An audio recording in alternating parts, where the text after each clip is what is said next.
Admiral Richard Byrd explored more uncharted land than any other man in history. He was a man of action, but he was a man of thought as well, an explorer and a scientist, an adventurer and a philosopher, a complete man, one of the men in history who had to lead the way.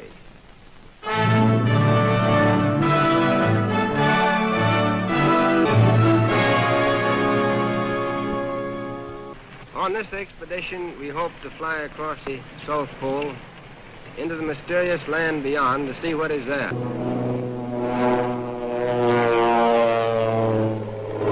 To the cameramen who made this picture, I want to give full credit. They did not hesitate to risk their lives at their job. Now, the North Pole is the center of a deep ocean, whereas the South Pole is the center of a high plateau which averages 7,000 or 8,000 feet in altitude. There is no life whatever beyond the edge of the world. There are no Eskimo. It is too cold for human beings to live there permanently. When we left on this expedition, we were, to put it very mildly, extremely anxious to find out if it existed. Would we be able to find it? And that was the great question. We left on this expedition from the Navy Yard at Boston. Here is our supply ship, the Rupert, just a big unprotected iron ship of 8,000 tons. And here is our icebreaker, the Bear, which we took as a protection for the personnel of the Rupert, and also to use exploring in dangerous ice areas. We took with us this time 150 Eskimo dogs and more than 14,000 different kinds of items for 2 years away from civilization, where there were no supply depots around the corner. Day followed day, week followed week, as we penetrated the great Pacific. We headed straight south, and here we have an ordinary unprotected iron ship, sailing in seas no ship had ever been in before since the world began. It wasn't that we were any better than our predecessors. We simply had a more open ice here. We bucked the ice till we were finally stopped by an impossible pack. Impossible, at least, for the Rupert. But we wanted to see what was beyond the horizon. That's what we came for. And for that purpose, we had another string to our bow, aviation. We retreated a few miles and managed to find an open lake in the ice field. So we proceeded to put the plane overboard. We had to execute this maneuver as rapidly as possible, because we knew that under the influence of the wind and the tide, the fields would soon close in around the ship again. In fact, the ice is already beginning to close in. Our plan was to go south with our steamer until we were stopped by ice, and to take up the attack on the unknown with aviation. And now at last we're going to find out what was in the southern part of this mysterious part of the world.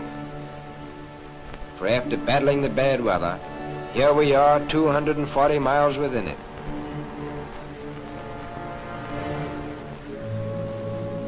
We came to this strange phenomenon, ice islands.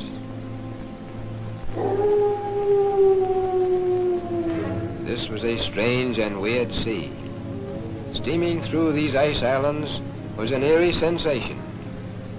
Here was the twilight of the gods, and we were curious to know what these somber giants were guarding.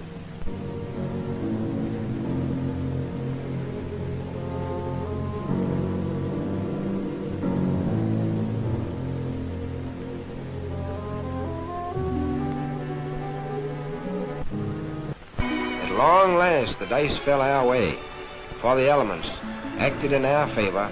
The wind and the tide, which had closed the ice in around us, finally opened the pack so that we could break our way into more open sea.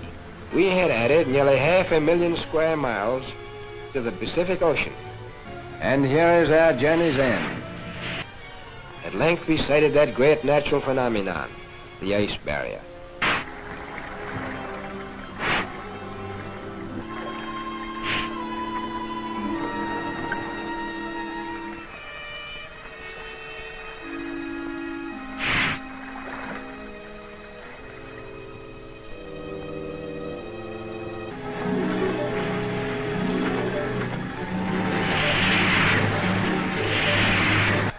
I knew it would be taking a big chance, but it seemed the only way.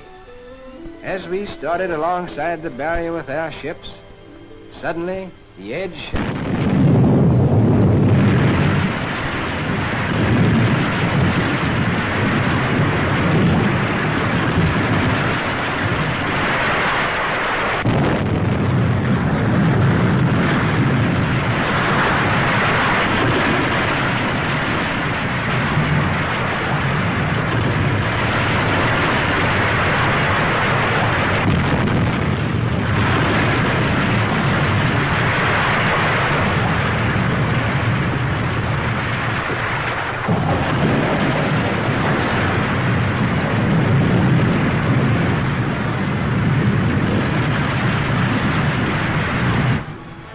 Enough of ice falling to sink a fleet of ships.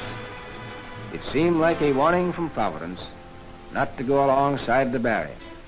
We therefore had to unload from the bay ice. We had to put our tractors overboard with the engines running to safeguard the lives of the drivers as the ice was constantly breaking off. We had to get the tractors quickly away from the edge of the crumbling ice. We came within an ace of losing overboard our principal plane of exploration, the William Hawley. It was a critical moment. At times, as the ice broke, then our supplies would fall into the water.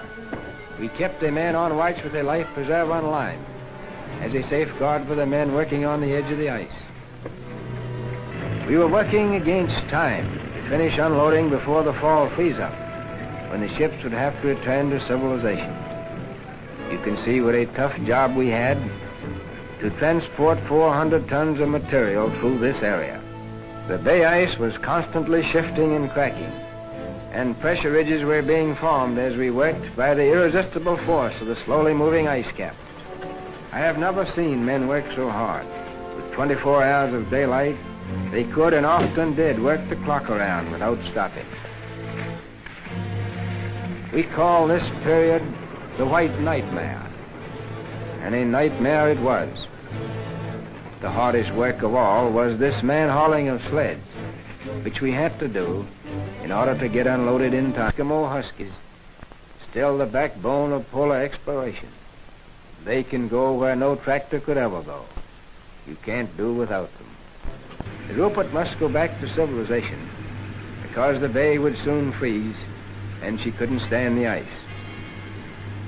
Now, the only person out of 150 men to get sick and who would have to go back on the Rupert was the doctor. At very great risk, I had to dispatch the bear northward to get another doctor, for I pledged myself not to risk men for a year on the ice without medical care. There would be anxiety over the bear. Suddenly, without warning, a storm hit us before we could get all of our food and other vital supplies stored away. And all hands had to work frantically throughout the storm to prevent the loss of food boxes under deep snowdrifts. The storm lasted for many hours.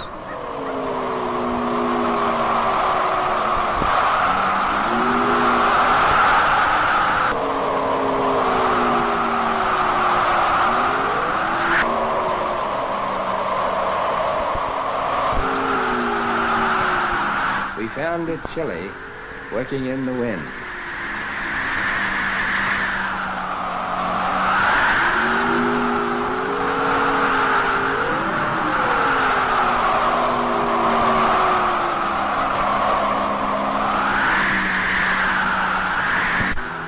And when it was over, there was a bit of digging to do.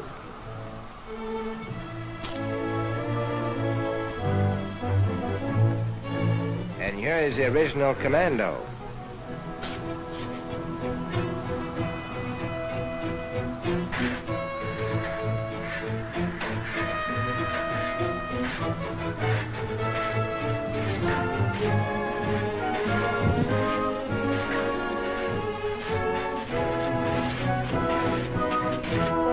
The honor of leading this expedition belongs to Admiral Richard Byrd. It is a gratifying experience for this 58-year-old explorer, who in the past had to raise his own funds for exploration. and who now has the resources of the United States Navy at his command.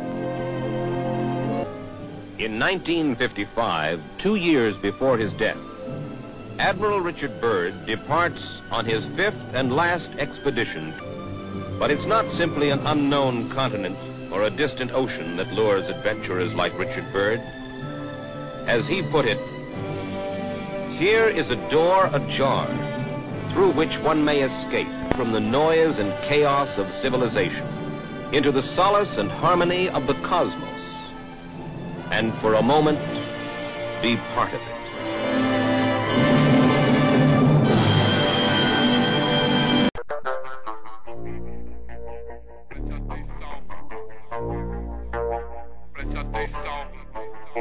Seven Zone. Preste atenção. Preste atenção. Que os polícia vem aí. Preste atenção. Senão um barraco vai cair. Preste atenção. Ou então daqui PT dali. Preste atenção. Cerrado é fogo no verdinho. Preste atenção. Que os polícia vem aí. Preste atenção. Senão um barraco vai cair. Preste atenção. Ou então daqui PT dali. Preste atenção. Cerrado é fogo no verdinho. Preste atenção.